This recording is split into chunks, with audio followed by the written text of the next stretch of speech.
come to Jane Doe. We're really nice. Really good tattoos too.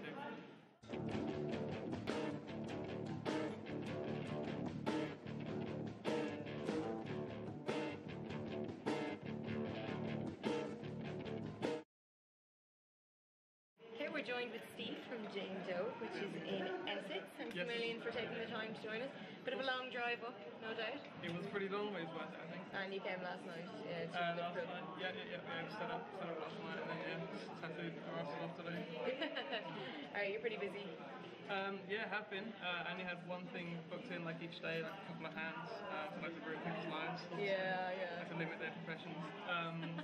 And yeah, and so other people just come along and seen that, and so just done other stuff, which the conventions generally work. Great. And how long have you been tattooing? I've been tattooing for about 7 years. 7 years. And how did you get into? Were you self-taught or did you get an apprenticeship? I did apprenticeships, but they were shit, so I was self-taught. Turns out in the end, yeah. And how did that work out? Did you start from home then?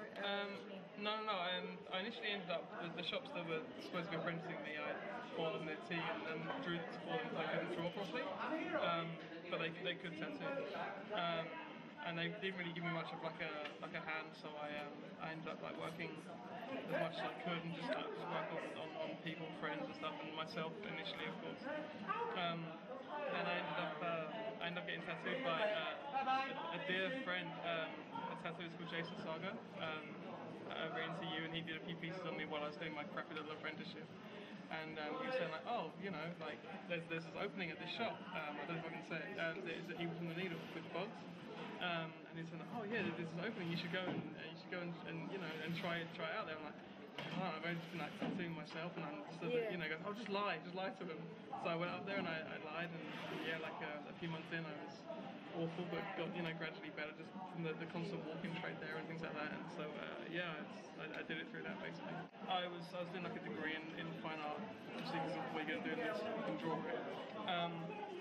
So I did this. I got a few like crappy little tattoos, like little black sort of ones, but they were rubbish, and so I was kind of like downhearted with tattooing, thinking, oh man, it kind of sucks. And I saw a tattoo magazine. I think it was Skin and Ink or something. I don't know what it was. I don't can even advertise them. Yeah.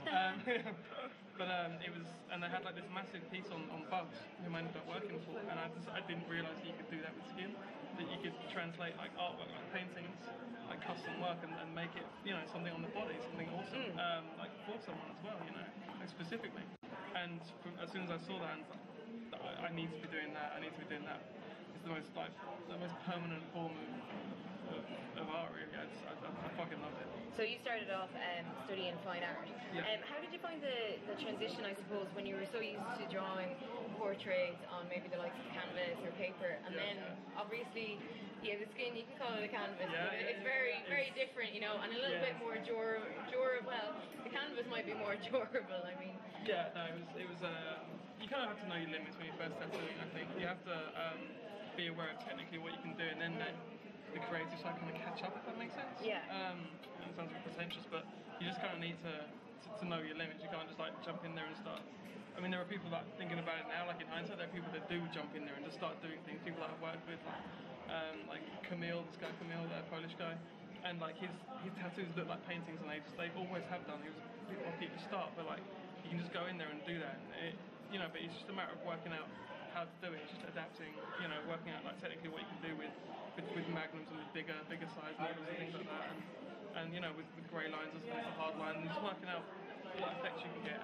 But yeah, you didn't have to know your limits in the first place in order to know you learnt that, now I can do this, okay, maybe now I can take it and do this with it, and it's just a progression, I think. Great, so would you consider your artistry skills of tattooing an expression of you as an artist, or is it simply become a job? Me? No, I'm a scumbag.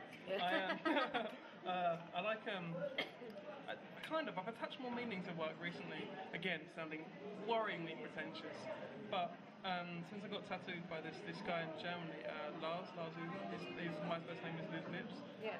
Since I've been I got some stuff done by him, and since meeting him, everything he does has meaning to it, and there's little hidden symbols in there, he's Illuminati symbols and things like that, and a lot of Freemasonry stuff as well.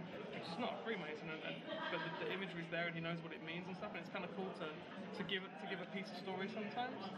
And I've been doing a little more of that recently, but using quite quite traditional lines, like quite thick, heavy outlines. A lot of black in my work as well, like quite dark. And so, I guess there's been like a certain amount of meaning, but I don't want to make it too art baggy, you know. I want to make it like readable and cool, and not cool. That's a terrible thing. It's like I want to make cool tattoos, but just to make it a bit more like accessible, you know, not just like some sort of high art thing. I want everyone to be able to read what it is, and cool. So like people from all walks of life would get it, you know. But at the same time, it is fine art. To an extent, if you're working custom work, if you're doing custom work on people, then it's going to be fine art to an extent, you know, because you're thinking about it constantly. But you mentioned before you use traditional styles as well. Very much, yeah. Since meeting Becca actually, the shop owner. Yeah. Since hanging out with her and seeing her work, all of our work has progressed around each other since moving into the shop. And I've really enjoyed like seeing that from other people. And I've been looking down and going, I'm doing this like the same sort of thing, taking bits to different people. And even coming to the likes of conventions like this here in Liverpool, do you find yourself getting influenced by maybe you just have a walk around and you have a look at artist portfolios, and do you find yourself kind of going, I might try something similar? Yeah, I mean, I haven't really had the chance to walk around, to be honest. Yeah. Busy working. Yeah. Making cool tattoos. Yeah, exactly, for the cool kids, right? They love it. On the faces and hands, apparently. A lot of neck work I've seen on very young children. It's scary. Anyway. I probably did it, right? I mean, like, just like this morning, I didn't have any equipment with, I had machines and stuff and needles, but my power pack died the night before, so I thought, I'll just buy some stuff here. And on the way I'm thinking, they'll have trade booths, right? Yeah, they'll have trade booths. But will they? And I was like ringing people to make sure. Yeah. And so I was sitting up there waiting for the guy from Gentleman's Flash, I forget his name now, I just met him today. And he had to go and get the power pack that I needed, so he went off to his van, and so I'm sitting there like watching his stall for him, and I just saw like Chris Detmer's sketchbook, and like, look at that little. Look at that. Yeah. And so I was like, that's cool. That's what you meant to do. You meant to get like influence from them, but not rip them off, right? So I put the book back, and as I was doing I did like a woman's face on a hand, which will be on my MySpace soon. Feel free to take that image. Really? Yeah, please. It was awesome. I was really happy with it. But yeah, the little leaves that I did, like around in a rose or something. But the little leaves, I was lining away thinking, I want to do like this actually. And so yeah, I just maybe forward a little. Yeah. But as you said, you mentioned the hands and the neck with younger people. Do you think people are getting tattooed younger and younger these days? Absolutely.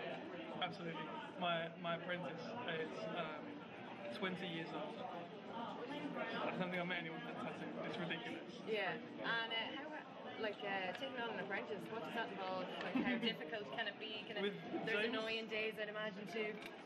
With James, it doesn't really take a lot. He's like a natural to it. It's mental. I mean, he's got such a mad passion for tattooing, you know. And he's taken it like instantly. I'm really proud of him actually. He can read, like he does just traditional sort of imagery anyway.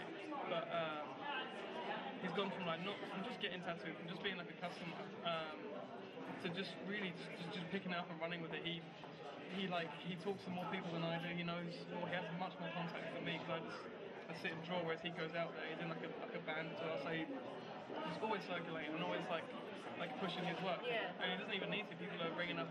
He's busier than me. He's busier. And has he tattooed you? Yes. Yeah, he has. We have the matching tattoos. We have matching tattoos actually. Feel free to edit that out. Way overclose. We have some like music lyrics from like the old school handshake. Cool. Yeah. Yeah. And have you done any tattoos on yourself? Yeah, I started off tattooing myself, like I said previously. That's how. And are they still existing today? Or? Yeah. Really, I can't get rid of them for love nor money. Yeah. Any of these? Are these? Hell no, these are my arms. I mean, shit, but I've got worse on my legs. So. Yeah, but you've done some on your arms.